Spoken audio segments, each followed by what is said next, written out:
Welcome to another episode of Systematic Geekology. This is a space where we seek to create and cultivate healthy conversations between those things we geek out on and the philosophical and theological questions that often arise out of our fandoms. Like, what does it mean to be human? What makes a hero? What makes a villain? How do the stories and narratives we geek out on shape how we live in the world? We are your priest to the geeks. We aren't all ordained, but we see ourselves as mediators at the intersection of geek culture and going deeper in our faith. We don't always have to agree, but we do respect each other, and we see everyone as a beloved child of God. Everyone geeks out on something, so come geek out with us and enjoy the show.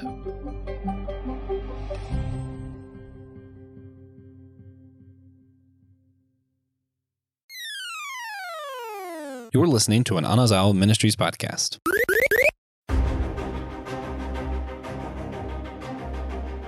What would you wish for on the Shikon Jewel? We're going to be asking this question and a lot more in today's episode of Systematic Geekology. We are the Priests of the Geeks. I'm your host, Christian Ashley, joined, of course, by the greatest co-host not named TJ.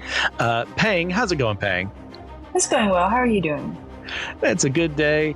I got that ad recording done for the show. I had the hardest time getting that done. I flubbed it so many times, but it's done. It's going to be out there. You can hear it in all its glory later on. So how are you doing? I know you just got that new job. You feeling a little better? I know. I'm recording from my office today, and I'm so sad because I had so much fun.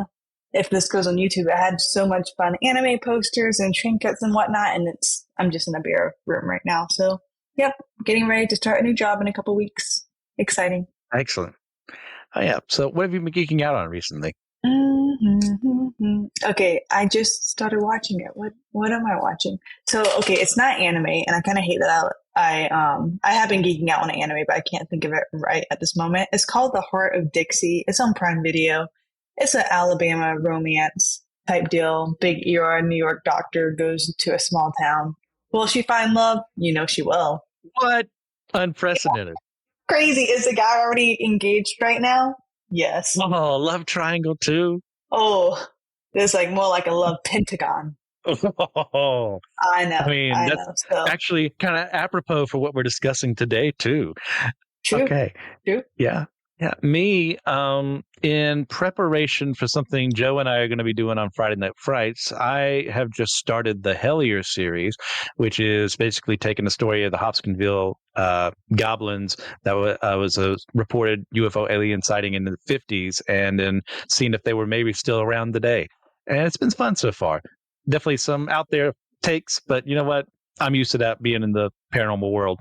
So moving on from there, if you haven't figured out by the intro question, we're discussing Inuyasha. Now, Pang, I know this is an anime that's very near and dear to your heart. So why don't you go ahead and tell the good people what Inuyasha is and what it's about? Yeah, so Inuyasha, gosh, I should have Googled when it came out. This was actually, I would classify as 2000. my first anime, 2000. I was 8. Yay. Fins. I think it was 2003. 2003. So I was 12, which makes even more sense. So this was my first, I would say, like, actual anime. So it wasn't Digimon, it wasn't Pokemon. You know what I mean? Like, technically, the debate of when you first started watching anime. But this was, like, I would say my first anime that can't be confused as a Saturday morning cartoon, because it came on Adult Swim at, like, 11 o'clock at night. And I had to stay up for it. I would actually record it as well. With a VHS. I know, I just dated myself. So pretty much the backstory of Inuyasha is this is in the feudal era of Japan. So a modern day Tokyo girl called Kagome, who is the granddaughter of the shrine attendant, she falls into a well and gets plunged back in time, where she meets this half demon Inuyasha, and we pretty much learn what the Shikon Jewel is, which is a very powerful jewel that you can do almost anything with. And it breaks, and the whole show is them trying to find the remnants of the Shikon Jewel to put back together. And there's a lot of drama. There's a lot of fighting. There is a love triangle, and there is someone who I lovingly refer to. Her name is Kikyo, but we will all call her Kikyo, okay? That is her name.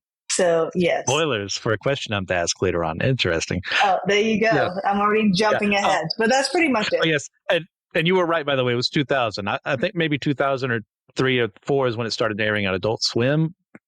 I got the dates wrong. See. But the point is, you were right about the anime. It actually started manga-wise in 96. Wow, I did not know that. I forget there's manga involved sometimes. Yes. And this is by a very prolific manga artist, one of the greatest mangaka of all time in some people's lists, and I'd definitely put her up there. Rumiko Takahashi, and she's done a ton of series, many of which have gotten anime adaptations. We've got Urusei Yatsura, Maison Ikoku, Ranma One Half, Rene, and of course Inuyasha. There's plenty more that she's done. This woman has devoted her life to creating manga, and for the most part, I'm on her side. She's done a really good job on a lot of stuff. But this is I think this is more like her middle work around the way. And like Panga said, it's taking place in the feudal of Japan. That's anywhere from like the 1470s to like, I want to say the 1630s. And this would be around the 1500s, mid 1500s, if I remember correctly. Specifically, It's kind of hard to date exactly when this happens because not really too many historical figures are mentioned as far as like placing when this would happen. But yeah, we have a girl, Kagome, like you said, who is a modern girl, flung into the past. She's works as a miko at her ancestral shrine, and there's this thing that connects her to the past. This well that brings her there, and she meets Inuyasha. They have a very bickering relationship. That's a Takahashi feature. If you have to have a main couple, they're going to be tsundere for each other, and it just kind of happens across all of her works that way. This is a really fun show. It's not my favorite by any stretch of the imagination, but I do enjoy watching it. And like you, my introduction was Adult Swim, and I did not record it. I, invincible teenager that I would wait until it aired, which was like 5 or 6 in the morning, knowing I had to get up at 9:00 to go to church on Sunday. And let's just say there were many Sundays where I was quite irritable for some reason because I got maybe 2.5, 3 hours of sleep. So yeah, it's a fun show. It was worth getting up and watching. Like, I don't think it was a waste of time. It wasn't the most responsible use of my time, mind you, but it was fun. Sounds like it. I mean, I had a good time. I always say Inuyasha was my first anime love, and that's a big deal to me. Yeah. I mean, how important would you say he is to you? I have him tattooed on my body. So I would say pretty dang important. Yep. So do you have a favorite character in the show? Favorite character? This is I'm going to contradict myself. Oh boy. There's a wolf demon called Koga, and I do like him. I like what he stirs up. You know what I mean? He stirs up Inuyasha's jealousy. So I would say Koga. Yeah, he's an interesting one because starting off, she makes him look like more of a villain, and then he becomes more heroic after time. You kind of wait, didn't you murder like a bunch of people at the start? But don't worry about it because he's going after Kagome now. He's one of the good guys. But yeah, he does bring out that bit of jealousy from Inuyasha, and there's a little bit of flirtation with Kagome too, that she kind of reciprocates because at least he's being forward about it compared to someone else. So yeah, he's fun. Now my favorite character is Sango. I loved her introduction in the show as born in a group of demon slayers, which given that yokai are around here, yokai, of course, being what we would typically call, it's very big difference in linguistics here. It's English typically just says demon when talking about yokai because it's the closest appropriate term, but really a better term would be like the fair folk or something like that, or fae or fairy. And they're just different entities that all have these special abilities, and they're very spiritual, supernatural beings, but they're not like demons as we would look at in like scripture. So she is fighting against bad yokai in this group, and her family all gets massacred, of course, except for her brother. And there's a whole thing of him surviving that causes grief along the way. But I loved how strong-willed she is. I love the boomerang, and I love Kilala. I'm not a dog or cat person, and I don't like getting up against fur. But there's something about that cat that goes, okay, I'll make an exception for you. Yeah, right. I do like Kilala a lot. And then I'm surprised. I want to say Shippo, but like Shippo was just kind of too annoying. But he was kind of Kagome's kid in a way. They rescued him, Yeah. He's and just a so bratty kid character, right. sidekick. But he is cute. Oh yeah, there's a cuteness to him. There's also that annoying part where he just automatically takes Kagome's side no matter what. Hmm. I think The that's why I little like him bratty. because I would want him to take my side no matter what. Yeah, he's fine. Well, how about least favorite, Pang? Oh, Kikyo. Why did I even think?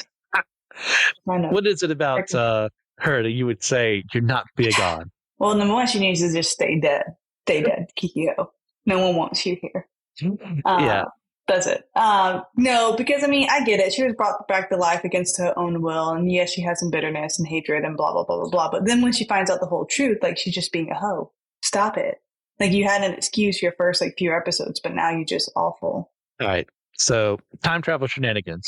In the current era where Kagome is at, it's 50 years after the events where Inuyasha and Kikyo were kind of involved with one another.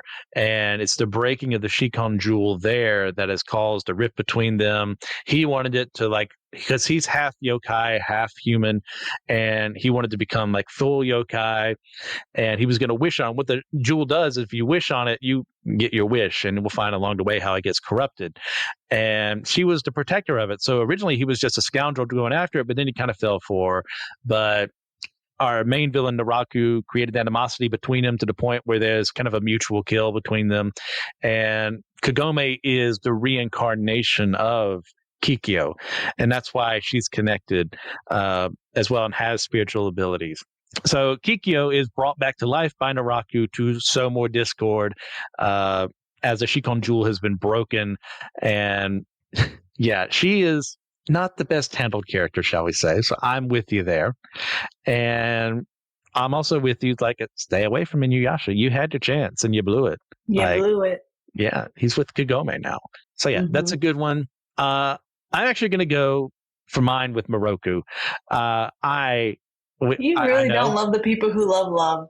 No. It's not that I don't love people who love love. I hate people who aggressively grab other women and molest them and grope them, and it's played for comedy, which is also Takahashi's He has special. a cursed hand. He has a cursed hand. Okay, who happens to caress people's bottoms.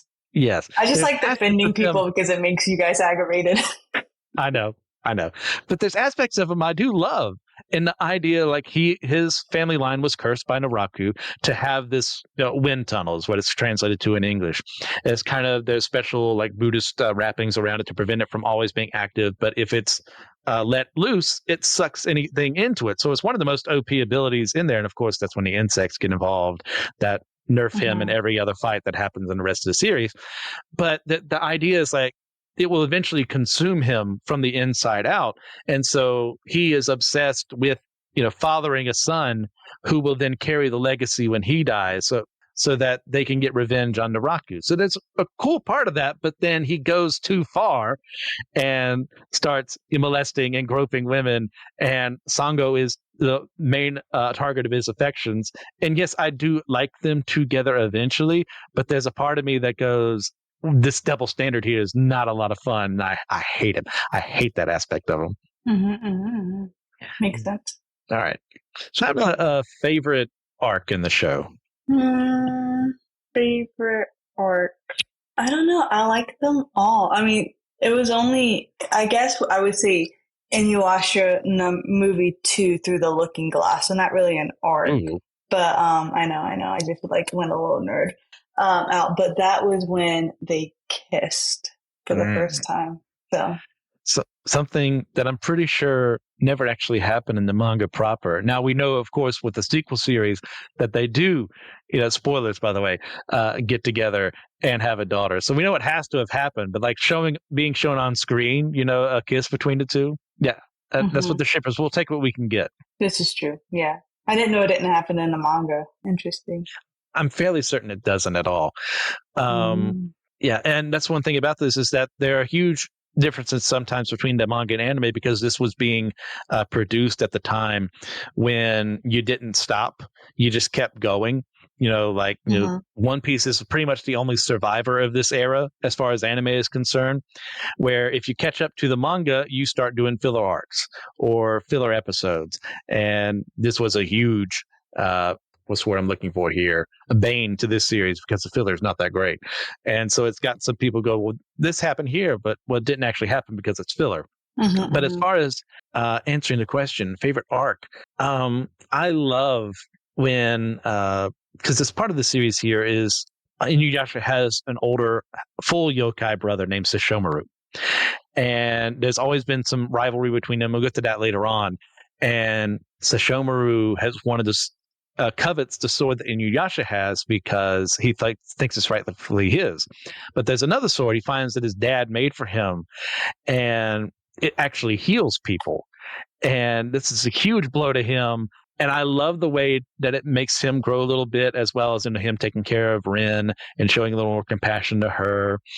So I don't know exactly what the arc is called, but like him learning more about who his dad was and what his dad prioritized, and then becoming a little better of a character himself, better of a person. I really appreciate that. Makes sense. So Inuyasha's sword is called the Texaiga, which can slay 1,000 demons at a time. And then Sesshomaru's sword is called the Tenseiga, which can heal 100 people at a time. So pretty much as long as they're like freshly dead, he can see like pretty much the grim little Reaper gremlins and like slice them. And then the people like would come back to life. Just fun fact, listeners. And Sesshomaru is very attractive, in case you guys want to know. Love him. I didn't have to hear you say that to know that was your opinion, because it was the opinion of many an anime fangirl back in the day that he was number one. Yes. I mean, like, he is more attractive than Inuyasha, but like I said, Inuyasha was my first love. Yes. All right. So, as mentioned, Inuyasha does kind of have an arc around the idea that he himself is born of yokai demon father and a human woman, and he has the half demon, half human heritage. So how is this portrayed in the Chopin, and how does he grow throughout the series based on this idea as a premise? Because he wants to be full yokai. Mm-hmm. Well, it's your classic. I'm halfway into each world, so I actually belong nowhere. And so a lot of animes or shows have like shown this before, whether it's through race or through discrimination. So humans hated him, demons hated him. So he literally says in one aspect is, I had to make my own way into the path. He had a human mother who loved him, and that was taken from him at a young age. So he's only known very little love in his life. So it was shown well, kind of just how people treated him. And so you saw, all the demons like mock him, saying, "What are you, a half demon?" Or, "I can't believe I was defeated by a half demon." And of course, we all suck and we are narrow-minded. So humans couldn't see past their own nose that Inuyasha was a kind half demon, because once again, there's nothing like that in the world. They run across one other half demon, and he was like really ugly, but the sweetest guy ever. And the villagers hated him. But you can also see through his journey, people are starting to come around like, oh, there are good humans, there are good demons, stuff like that. Yeah, it's a classic example of, being a child of two different worlds that are constantly in conflict with each other. And looking into the idea of assuming that yokai were real, imagine creating a society where you don't have their abilities, you don't have their toughness, but what humans do have are numbers and technology. That even the technology at the time would be enough for them to not fight on equal footing, but enough to like be able to establish what Japan was at that time, is what they're positing. So that struggle we see in him, because that's a huge part of his motivation, is to get the jewel and become full yokai. But there's also the human part of him that does legitimately fall for Kikyo at the beginning, and then will eventually fall for Kagome later on, that doesn't want to give up the human part of him.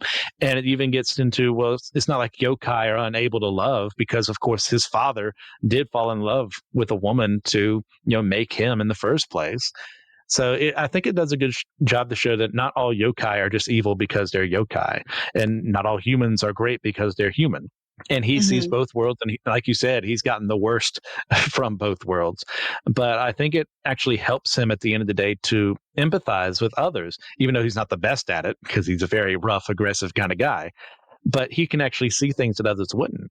And one thing I do Mhm. really appreciate too is kind of an anti-werewolf situation. And I think is it the full moon or the new moon where It's the he new becomes moon, I okay, think. yeah, he becomes full human one day out of every month. And there's some really good stories told around that because obviously he doesn't have the same abilities because he's human now. And it forces him to confront this and to show his weakness in front of Kagome because it's shameful to him that he becomes full human here. He doesn't want to admit that that's possible. Hmm. Yeah, I do like it when he becomes human. I might have written a fan fiction or two back in the day of how he was incorporated into Kagome's life and how he went to during those new moons nights. This was back in when May or may fan not. fiction was peak. I wish fan fiction was peak again. Yeah, I don't know. It's been a while since I've been into the fandom there, watching what and reading what people are doing. But yeah, it does feel like it's not as prevalent as it was in the 2000s. I feel like it's because you can now stream anime so easy. You don't wonder what if, or you don't think through the anime anymore. You just jump on to the next one. Hmm. That's my opinion. Yeah. Yeah, I wonder what the real reason is because I know people are still writing it. Because I see it every now and then, but it's just not the same. They do. I still read fan fiction, but my favorite animes now that they are older, they're not getting updated anymore. Yeah. Because people have moved Well, on. that's to be expected. Mm-hmm. Whatever the new hotness is, they'd be going after that instead. Okay, but now that we're off track, let's get back on track. So our main villain for this series, for better or worse, is a guy known as Naraku. Peng, would you like to explain who Naraku is and how effective do you think that he is as a villain, in your opinion? Yeah, Naraku, I appreciate because, very rarely does a villain stay the whole entirety of the show, right? Like usually it's like, oh, we defeated this person and now we're chilling and now a new person comes up and now we're chilling and now a new person comes up. Or there's small little villains with, you know what I mean? If that makes sense. But Naraku was there the whole time because he was very elusive, very smart. And so I think he was a great villain. He got foiled in small battles, but at the end, it seemed like he was always one step ahead in the war, at least until, of course, being the villain, he was eventually taken care of. But it was great, and but he had a really great backstory. Because we've discovered. Should I say it? Should I say the spoiler? Go for it. Yeah. We discovered that he was half-human too. And so that's why he's also seeking the big power of the Shikon Jewel. Shikon Jewel. Mm-hmm. Yeah. So we find out that Naraku, he was also in love with Kikyo. Don't forget to say her name correctly. He was also in love with Kikyo, but he was a human on the brink of death. And so he wanted to be with her so bad and he wanted power. He let demons consume his body. And through that, he ended up becoming a half demon, half human, half demon, not in the sense of he was born, but a Franken monster being created.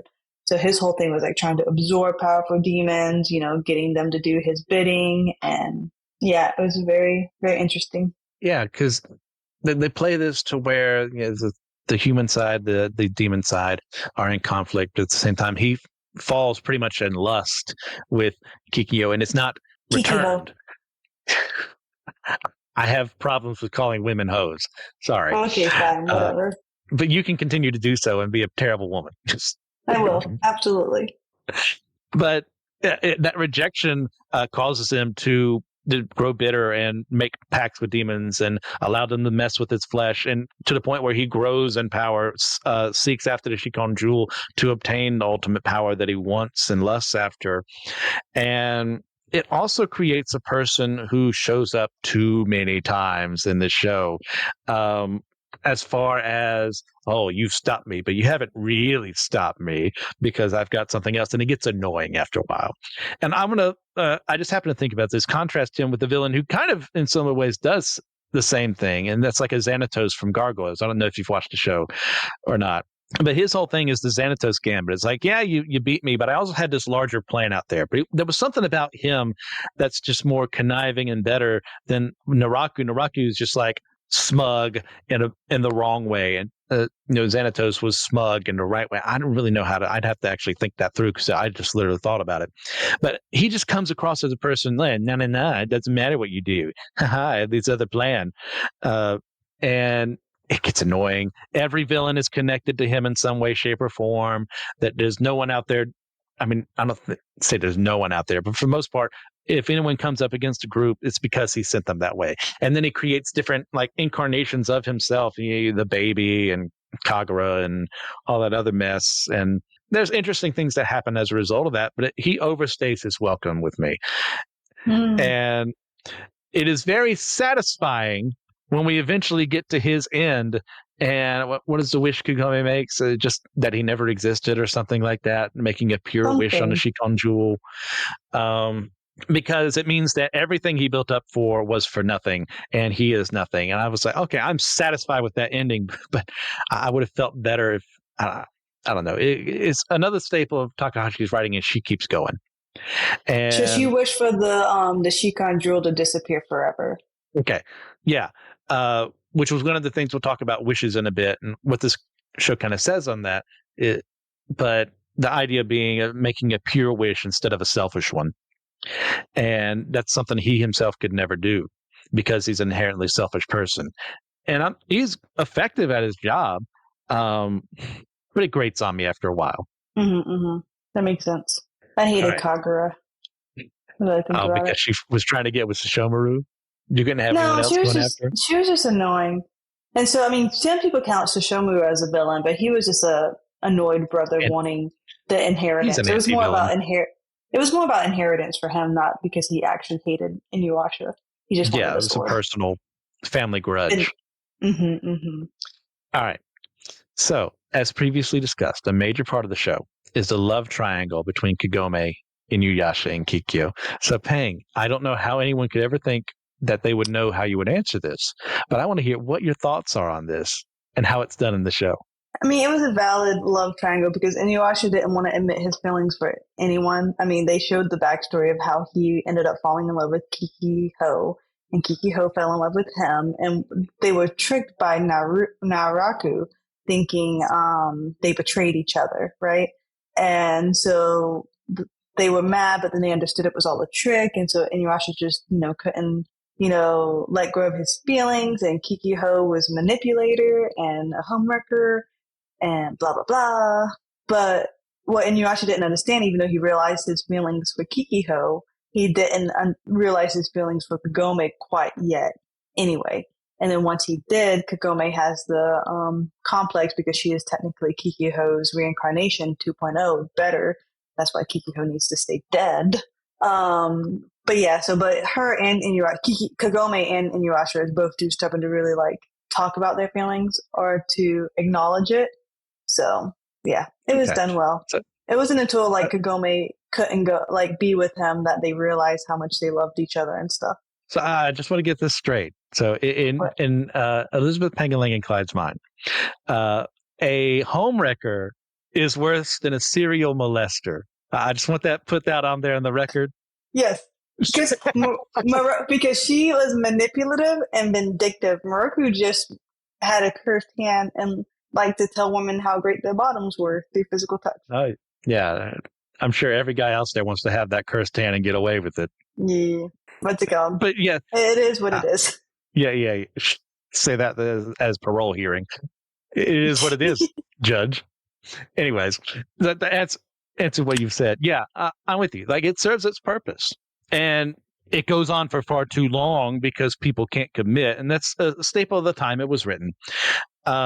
Romances, even written by women, weren't really brought to the point of resolution because there was always that big fear that if they ever actually got together, it would kill the chemistry somehow, which I think is more self-report on how bad your writing would be after that than it is with anything. So, and shonen manga, as far as written by men, were way worse. Don't get me wrong. But yeah, it's fine. You had feelings from his time before, 50 years ago.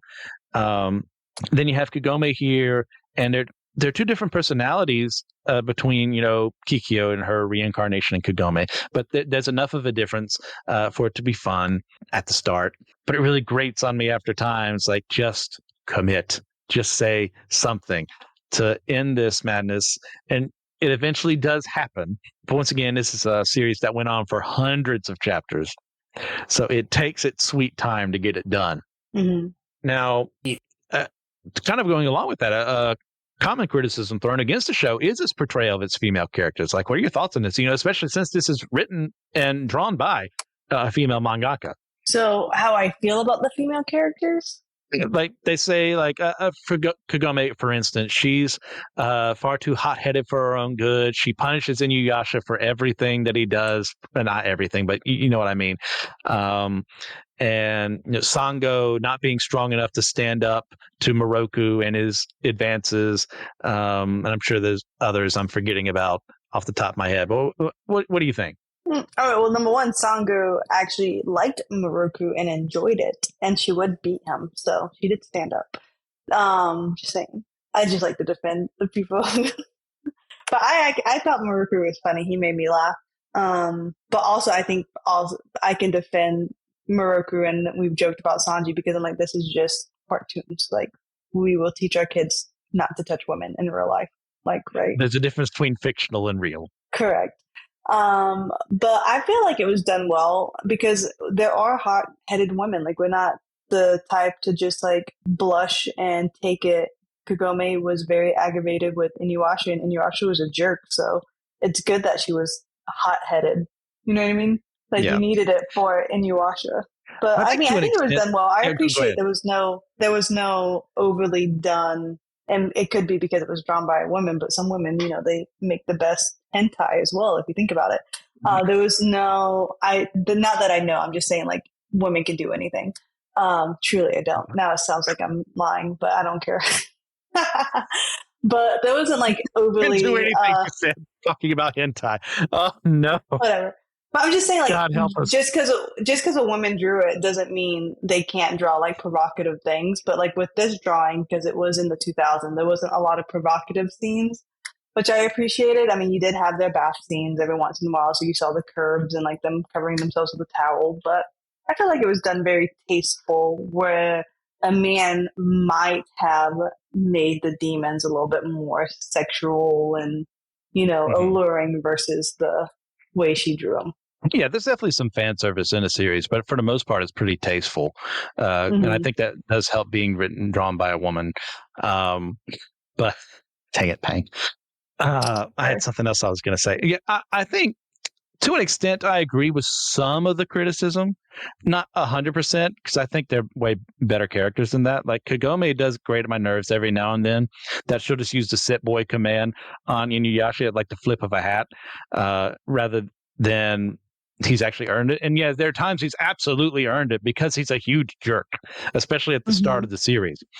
And yeah, I mean, he fine. did try to kill her when they first met, in her defense. Yes.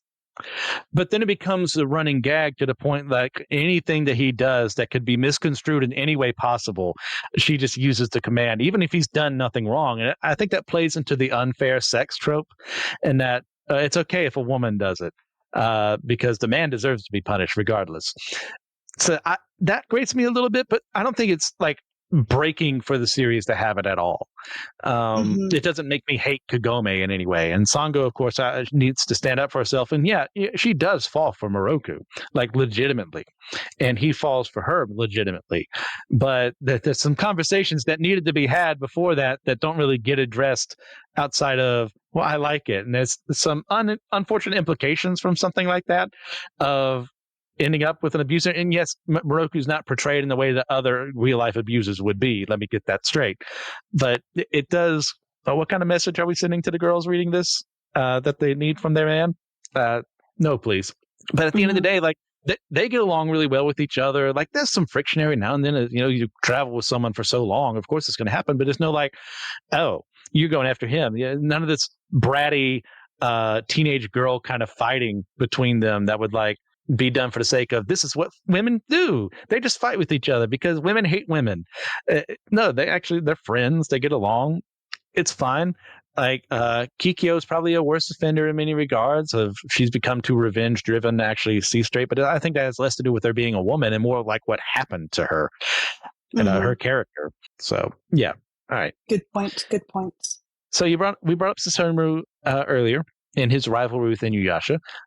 So how do you feel about the rivalry we get between the two of them, and how does it end up ultimately? I like it because, I mean, at the end of the day, he actually like trains Inuyasha in some ways and like helps him like with a few breakthroughs. So you wonder if like Ishishimaru is really all bad, or if he's just like an annoyed older brother because the younger one got what he wanted, but he also, he helps him out a little bit. I can't remember exactly how they ended. I know they ended on fine terms. They didn't like become brotherly loves, but when he, as you mentioned before, when he started like doting on a human girl, he kind of softened a little bit because he could see that not all humans are pathetic. So it was a good character change for him too. Yeah, I'm with you there. And it's the contrast between the two is like when you look at them like objectively, Sesshomaru is obviously more competent and talented than Inuyasha, who's a little more feral and kind of just gets things done by the seat of his pants at times. Not to say he never plans for anything, but like there's one who's calm and collected, the other's just a bit more impetuous and rude and abrasive. And the contrast between them is really fun. And as they go across the series, seeing them gaining appreciation for each other, like outright saying, I love you, brother, because that they're just a product of their time. And they're not going to admit that feeling out loud, but they do eventually gain a respect and love and affection for each other. And it connects them to their dad, who at this point in the series has died, if I remember correctly. And, the father that they never really knew, the father that they thought they knew. That's a lot of fun. And of course, the two swords being used between them to compare and contrast one another. That's a ton of fun. And ultimately, it ends really well in that Sesshomaru gives up a lot of his pride, knowing that this isn't his story. This is his brother's story. So he aids and abets him rather than making it all about himself, which is what he would have done at the beginning of the series. Mm-hmm. And he's hot. Right. And yeah, he is drawn rather handsomely, yes. He really is. I do love looking at him. He was a common number one around the anime fandom of that time. I remember seeing a lot of those. He was peak husbando during that time. He was, listeners, if you haven't seen this Inuyasha, he was pretty much the Gojo of the 2000s. Ooh. You're welcome. That's what okay. I said. You know what? That's pretty up. Yeah. Pretty accurate. We kind of brought up a little bit earlier, but to continue on with the idea that the idea of wishes itself being inherently selfish is a bit of a constant theme in the show. Does this idea work for you, and how does this get shown? Yes. But even when you wish, it's because it's something that you want. So are you being selfish in a non-selfish way? Like, I want world peace, but what is that going to do for the economy? You can't just give everything away. I'm just kidding. No. But I mean, I feel to have a selfless wish is kind of almost impossible. Like, if I wish for like the blessings of my family members, yes, that's selfless, but also it's a little selfish on my part because I don't want to take care of them when they get old. So of course I want them to be blessed now. And of course you gave the wish to people you know. Correct. Like I don't think I would waste a wish like help these people I don't know at all. That's just not your go-to. So, but even in the show, Kagome wished for the Shikon Jewel to have never been, made. And so because of that, all those souls, but like, so all those souls in the jewel was released. And so he lost a lot of his power. But I'm like, for it to never exist, it got created for a purpose. So now you're like taking away, a power. Like you could have like healed the sick. You could have done this. You could have done that, so was it not existing at all? Does that really just benefit you? Because now you don't have the headache of hunting for the Shikon Jewel when you could have benefited world peace or like sickness or something. I don't know.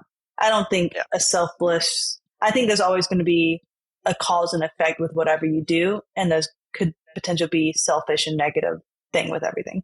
Yeah. Well, we could start with our main character, Inuyasha. His wish is to become full yokai. And there's something about that saying, I hate what I look like. I hate who I am. And rather than loving what has been given to you, how you've been created, you decide to make that all about who you are. And to the point where you reject yourself. And that rejection is selfish because you're looking at flaws only you can see versus the beauty that is actually there.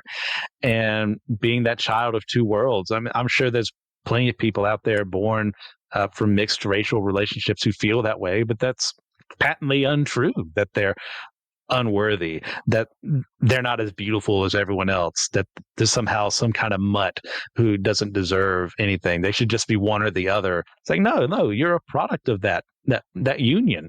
And he eventually comes to the point where he gives up that wish because he's learned to accept those parts of who he is. And of course, Naraku, one of his wishes was for Kikyo to love him back. And that is inherently selfish because she has already said no. So you're creating a reality where you're overriding the will of someone else. And that's one of the worst crimes I can think of, is forcing someone to act in a way that they wouldn't. And it takes Kagome figuring out that everyone who's ever tried to use this stupid thing has always had it turned against them because it has become corrupted over time from being infested, I think, with some yokai and bad wishes and stuff like that. It's been a while since I've read and watched through this, so I can't remember everything. But she realizes, the only way to truly get rid of this thing is to make a selfless wish, one that benefits everyone. And it's best for it not to be there, for Naraku to be gone. So I think there's something poignant to be said there. It's like, what would you wish for? Is it just for self? Is that inherently a selfish thing to do? Or is there some better way of doing it? I would wish for myself to be a billionaire, and I would do a lot of money with that money for nonprofits and the church and missions and stuff like that. But I would also do a lot of good for myself. So 100% selfish. I've previously mentioned my wishes as well, but they're behind paid content. So if you want to hear that, you can go that way. Was that our bonus question that I didn't read ahead and I gave my own bonus? No. Okay, good. I would have said something before you did anything. Oof. You get all scot-free this time for not preparing. Yeah, you're right. But I'm gonna say I could choose another wish. I'll say something even more off pocket than I already have in the bonus content. You don't know how selfish I am. I have so many selfish wishes to make. Dude, I will talk about an illegal thing I would do if I got a wish in the bonus content. Wow. I would. You're welcome, listeners. But that's later. So our final main question before we go to our bonus question that we'll introduce to the audience, is the show and the manga too long for its own good, as some critics have said? I don't think so. I feel like people who think things are too long just have issues with commitment. That's all. Now, if we're talking about the sequel to Inuyasha, I feel like we would have been fine without it, but that's a whole nother story. Not a Yashahime fan?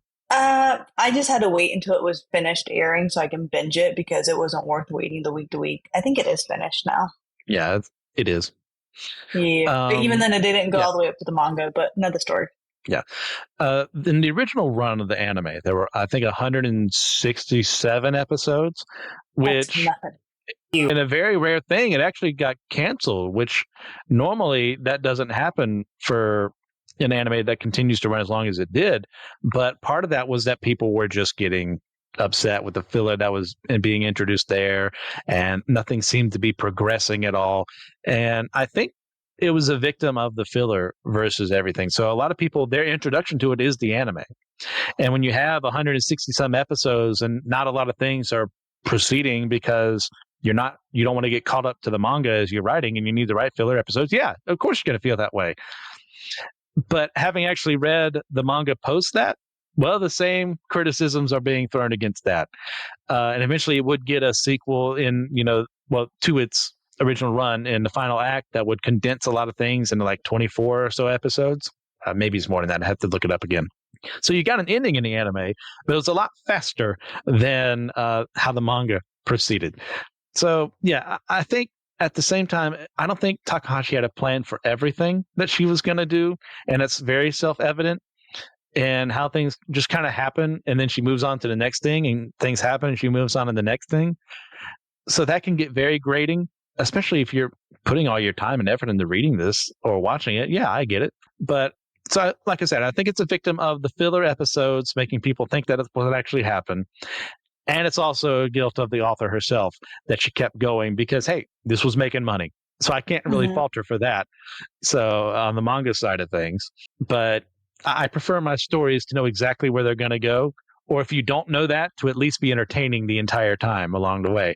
And this was not always the best at that, but it's still a fun show. It's still worthy of your attention. All right. Is there anything else you'd like to discuss before we wrap things up? Nope. I think it's a great show. And so if you haven't watched it, you might not like it because of all the new and so much faster paced anime out there. But just know this is one of the pillars of anime, in my humble opinion, my humble, correct opinion. It's a pillar. Well, why don't you go ahead and rate it for me out of 10? See, that's hard because I'm biased since it was my first anime. I'm going to give it a 9, even if it doesn't deserve a 9. Well, it's your ranking. You can do whatever you want. It is my ranking. Yes. I mean, there's other animes out there that I would rewatch again right now. And I can't say I would rewatch this now. But back in the day, I rewatched it like a lot. Oh, yeah. Well, Reed ran a lot on Adult Swim. Yeah, those ungodly hours. But you know what? It was still entertaining and fun.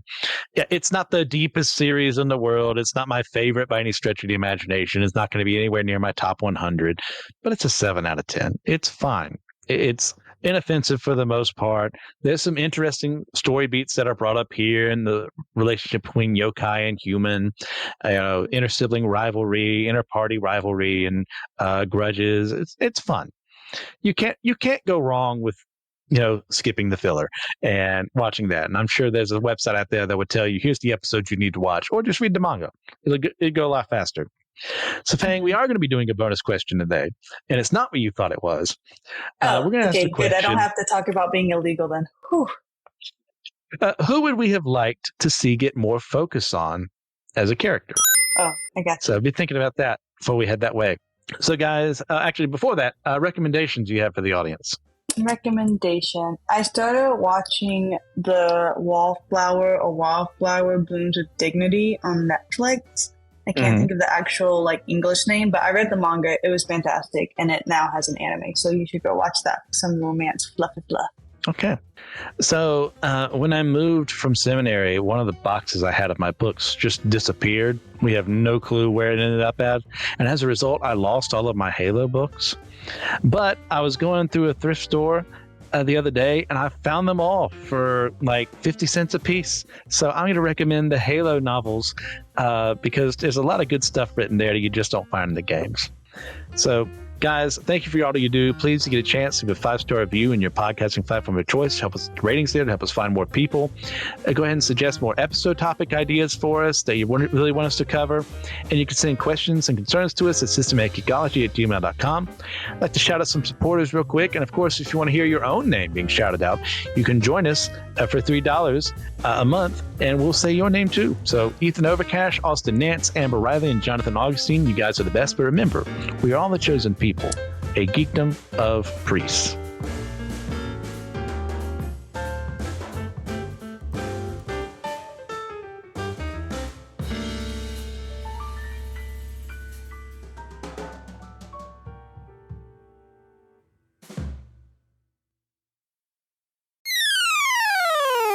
Thank you all so much for your time listening to this episode. If you want to help sponsor our show, but you can't quite do the membership thing, commit to that once a month payment, good news, you can leave a donation on our Fourth Wall website. You also can get some free content over there. So if you don't have the money for the membership, but you still want to hear some of the extras and bonuses we do over on Fourth Wall, there's an option for that. If you want to support the show without that commitment every month, again, you can donate over there. Every little bit helps. Our show has a lot of needs when it comes to equipment, when it comes to going to some of the events we want to go to, advertising, getting the word out about our show. It takes a lot, and we really appreciate each and every person who's able to help us do it, even if it's something free, just like the free membership or leaving a rate and review on our site. Every little bit helps. Your time listening to this helps, and we appreciate all of you. We're so proud of the community we formed over at Systematic Ecology, and we're very happy and we're proud that you're a part of it. Thank you so much for your time and for being a part of this community. Hello, Systematic Geekology listeners. This is Kevin here. Just want to give a brief ad for some of the other podcasts in our Anazao podcast network. First of all, off is Let Nothing Move You by Christian Ashley, in which Christian goes through the Bible one chapter at a time and gives his thoughts there. There is also the Bible After Hours, which is a more progressive take on the Bible that tries to challenge the status quo with satire and looks at theology. The host uses the pseudonym The Foul-Mouthed Preacher. And as a bonus, Joshua Knoll does the voices for this one. So definitely check that one out. And also, and we'll laugh about that later, is the newest podcast that our own Will Rose is starting, where he will interview friends about a story they had that wasn't funny at the time, but that they laugh about now. So definitely check out these shows and subscribe to us wherever you get your pods. Thank you very much.